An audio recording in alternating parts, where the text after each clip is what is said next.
So this is called the WD Black M2 NVMe SSD, and if you got the base model Mac Mini like me, then this might be the best upgrade you can make. Let me tell you why. We all know that Mac Mini M4 is easily one of the best value for money devices Apple has ever released.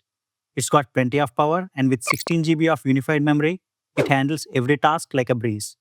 But there is one major bottleneck here. The base model only comes with 256 GB of storage, and honestly, that fills up fast, especially if you are dealing with creative work. That's where this SSD comes in. Don't let its size fool you. This little gadget is an NVMe SSD, which means it is just as fast and reliable as the internal storage inside your Mac Mini. So I purchased this tiny little thing at 7,000 rupees from Desertcart, which is a solid deal. Yeah, the prices have gone up since then, but I have seen it go for 8 to 10k on the same website. It gives you that extra storage you need without breaking your bank. You just need to pair it with a good enclosure like this one, and you have basically unlocked a Mac Mini that's worth more than this version. And here's the best part, it even supports USB 3.2. So it works not only on your Mac, but also on Windows PCs, laptops, and even on your smartphones. So if you found this video helpful, share it with your friends. And also, I always hunt for great tech deals like these, and I'll be posting them regularly in our community.